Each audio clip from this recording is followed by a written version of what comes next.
en plein. Parler d'un taux. Et l'arrivée à l'Aurès, il y a un poète qui s'est donné piste de Tlemcen, on a renvoyé un renfort de M. Saada. Un certain lieutenant appelé Saada, avec renfort militaire, était venu de Tlemcen pour défendre la raison de l'État algérien contre les Hilalites qui étaient des Bédouins. Des Bédouins qui cassaient tout, qui brisaient tout, qui brûlaient tout. Nous le reconnaît comme sauterelles. Il dit Shadr Medr Kaljarat. Ils ne sont que des sauterelles qui dévorent tout à leur passage. C'est comme ça qu'il le dit Ibn Khaldoun. Sur les Hilalites, bien précis. Même il coupe le bois qui sert pour le toit, rien que pour faire le feu. Il démolit les constructions rien que pour crier les trépieds de la marmite, de la gamelle. Puisqu'ils ne connaissaient pas la civilisation. Ils étaient hommes de la tente, qui abritait toujours le Sahara et la tente. La tente. Ils ne connaissaient que leur tente aussi, tente et tente. Je pense que tu as compris le sens qu'ils ne connaissent que la tente et la tente. Il y a la tente Aqidoun et il y a la tente Atis, puisqu'ils ne cherchent que le côté féminin dans le sens objectif. Ils ne connaissent pas autre vie que ça. C'est comme ça que le reste aujourd'hui, il est trompé jusqu'au nez dans la même culture arabe. Le dinar et autre chose, pour ne pas le dire. Tu as compris. Donc voilà à peu près l'esprit arabe. Le nombre, il y a un poète qui a dit de la guerre à Biskra, à Saada, qu'on appelle Saada au sud de Biskra, c'est là aussi déroulé la guerre entre le Tlemcen et Keren avec renfort contre les Hilalites. Il a dit combien c'est miraculeux que 3000, il veut dire les Hilalites, gagnés contre 30 000. Ah, pour connaître comment qu'ils avaient gagné, ils avaient utilisé le Coran et l'Islam. Est-ce que par hasard, un musulman du Maghreb a le droit de tuer son frère musulman arabe? Non. Et c'est comme ça que les Berbères s'étaient divisés dans les rangs. On ne peut pas massacrer un musulman, sinon on va aller à l'enfer. Et c'est comme ça que les Arabes et l'Alite avaient gagné le terrain. Primo, de division entre pouvoir et peuple de l'Orès. Secondo, une partie de la Kabylie, une partie de l'Orès s'est chargée de pleine force contre les Hilalites et une autre contre. Et ça a donné division des rangs. Vous voyez à peu près le sens. Maintenant, là, c'est la vérité historique. Revenons à ce que donnent les historiens. Les historiens donnent que le nombre des Hilalites aurait à être de 30 000.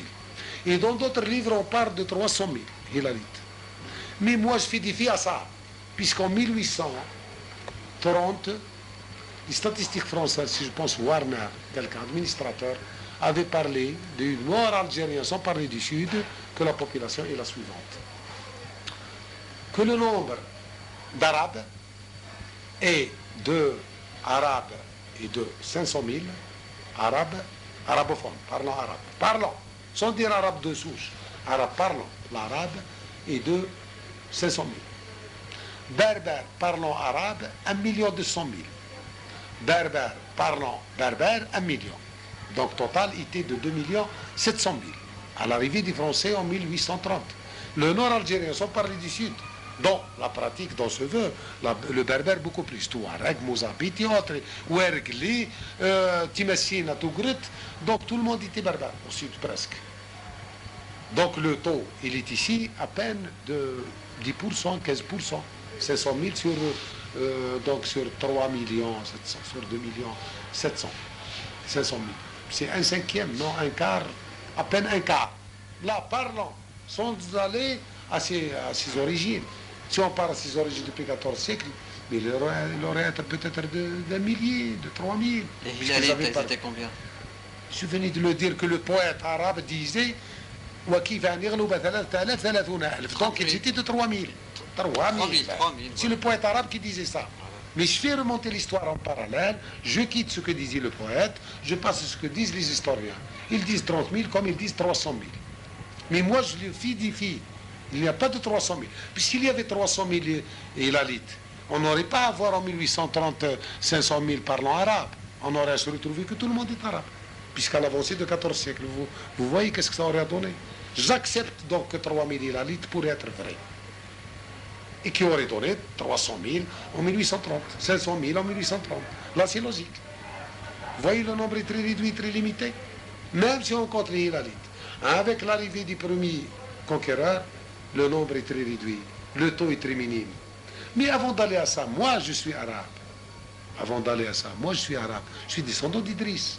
Idriss, c'est le vrai arabe. Là, c'est le vrai du Maghreb. Le vrai arabe, il n'y a ni hilalite, ni conquéreur. Idriss, oui, c'est un arabe qui s'est enfui du Moyen-Orient. Il était ramené par Rachid Berber à Tlemcen. Il lui a marié sa nièce. Et comme ça, il a donné naissance d'arabes dans les berbères. Et chaque fois, les Idrissites se mariaient avec des berbères. Pour donner XY26. Moi, je suis XY26. Ou bien X plus 26Y. X, c'est l'arabe.